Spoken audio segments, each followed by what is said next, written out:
சாய்ராம். அனைவருக்கும் அன்பு வணக்கம். இன்று நாம் ஸ்ரீ சாய் சச்சரிதத்தில் இருந்து அத்தியாயம் 25 பகுதி 2 பார்ப்போம். சென்ற பதிவுகளை கேட்க விரும்புவோர் கீழே கொடுக்கப்பட்டுள்ள டிஸ்கிரிப்ஷனில் லிங்கை கிளிக் செய்து பார்க்கவும். பகுதி 1 சாய்பாபாவின் மிக நெருங்கிய அடியவரான திரு தாமு அண்ணா அவர்கள் பஞ்சு பேர வியாபாரம் செய்ய வேண்டி சாய்பாபாவிடம் கலந்து ஆலோசித்தார்.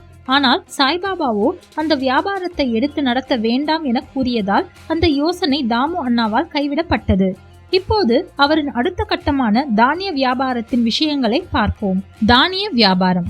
தாமு அண்ணாவின் பஞ்சுபேர வியாபாரம் கைவிடப்பட்டதால் அவர் அடுத்த தானியம், அரிசி, கோதுமை, பலச்சரக்கு சாமான்கள் இவைகளில் வியாபாரம் செய்யலாம் என நினைத்தார். அவரின் இந்த எண்ணத்தையும் படித்து அறிந்த சாய்பாபா இந்த வியாபாரமும் வேண்டாம், ஏனெனில் இது நஷ்டத்தை உண்டாக்கும் என்றார். ஆனால் தானிய விலையேற்றம் சில நாள் வரை இருந்தது. பாபாவின் தீர்க்க தரிசனம் பொய்யாகிவிடும் போல் தோன்றினாலும் ஓரிரண்டு மாதங்களிலே எங்கும் ஏராளமான மழை பெய்து விலைகள் எல்லாம் திடீரென இறங்கி போயின. எனவே தானியத்தை சேர்த்து வைத்தவர்கள் எல்லாம் நஷ்டமடைந்தனர். இவ்விஷயத்தில் இருந்து தாமு அண்ணா காப்பாற்றப்பட்டார். சாயின் கணிப்பு என்றும் தப்பியதே இல்லை. மேலும் முன்னர் கூறப்பட்ட பஞ்சு பேர வியாபாரத்தை செய்த வியாபாரிகளுமே நஷ்டமடைந்தனர்.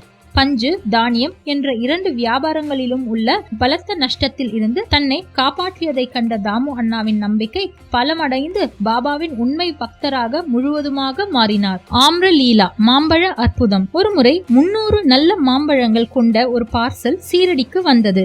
அது கோவாவிலிருந்து ராலே என்ற மம்மலத்தாரால் பாபாவிற்காக ஷாமாவின் பேரில் அனுப்பப்பட்டு இருந்தது. அந்த பெட்டி திறக்கப்பட்டதும் அதில் இருந்த அத்தனை மாம்பழங்களும் நன்றாக இருந்தன. அதிலிருந்து 4 மட்டும் எடுத்து தனது கோலம்பாவில் வைத்துக் கொண்டு மீதியை ஷாமாவிடம் ஒப்படைத்தார் சாய். முன்னர் குறிப்பிட்டதை போல் தாமு அண்ணாவிற்கு 2 மனைவிகள். ஆனால் அவருக்கு குழந்தைகள் இல்லை. அவர் பல ஜோதிடர்களை இதற்காக கலந்து ஆலோசித்தார். மேலும் அவரே ஜோதிடத்தை ஓரளவு கற்றும் உள்ளார். தன் ஜாதகத்தில் ஒரு பாப கிரகம் புத்திரஸ்தானத்தில் இருப்பதால் தமக்கு குழந்தை பிறக்க வாய்ப்பில்லை என்று தெரிந்து கொண்டார். இது அவரை மிகவும் கவலை கொள்ள செய்தது. சரியாக மாம்பழ கூடை வந்து சேர்ந்து 2 மணி நேரத்திற்கு பின் அவர் பாபாவை வணங்க சீரடி சென்றார்.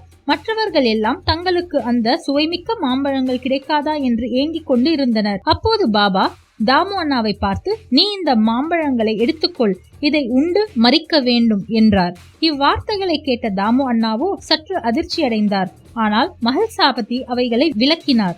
மறிக்க வேண்டும் என பாபா கூறியது தான் என்ற அகங்காரத்தை ஆகும். இதை கேட்ட தாமு அண்ணா தாம் அந்த மாம்பழத்தை வாங்கி சாப்பிடுவதாக கூறினார். ஆனால் பாபா அவரிடம், நீயே தின்று விடாதே, உனது இளைய மனைவிக்கு இவைகளை கொடு. இந்த மாம்பழ அற்புதம் அவளுக்கு 4 மகன்களையும் 4 மகள்களையும் கொடுக்கும் என்றார். காலப்போக்கில் பாபாவின் மொழிகளே உண்மையாயின, ஜோசியர்களுடையது அல்ல என்பது அறியப்பட்டது. பிரார்த்தனை. இவ்வத்தியாயத்தை திரு ஹேமத் பந்த் ஒரு வேண்டுதலுடன் முடிக்கிறார். ஓ சாய் சத்குருவே, பக்தர்களின் கற்பகத் தருவே, நாங்கள் வேண்டுகின்றோம், தங்கள் பாதாம்புயத்தை மறக்கவோ காணாமலோ இருக்கக்கூடாது. இச்சம்சார வாழ்க்கையில் பிறப்பு இறப்புகளால் நாங்கள் அல்லலுற்று கொண்டிருக்கிறோம். இச்சூழலிலிருந்து எங்களை இப்போது விடுவித்து அருளும். எங்களது புலன்கள் அனைத்தும் ஆசைகளை தேடி ஓடுவதிலிருந்து தடுத்து அருளும். அந்தர்முக ஆத்ம தரிசனத்தை பெற திருப்பி விடுங்கள். புலன்களும் மனதும் இப்படி வெளியில் ஓடித் திரியுமானால் தன்னை உணரும் நல்வாய்ப்பே கிடைக்காது. மகனோ மனைவியோ நண்பனோ யாரும் இறுதியில் நமக்கு உதவுவது கிடையாது. தாங்கள் மட்டுமே எங்களுக்கு முக்தியையும் மகிழ்ச்சியையும் அளிப்பீர்கள். எங்களது விவாத பண்பையும் மற்ற பல கெடுதலான விஷயங்களையும் அறவே அழித்து விடுங்கள். தங்களது நாமத்தை உச்சரிப்பதில் எங்களுக்கு நாவுக்கு ஒரு பேராவல் ஏற்படட்டும்.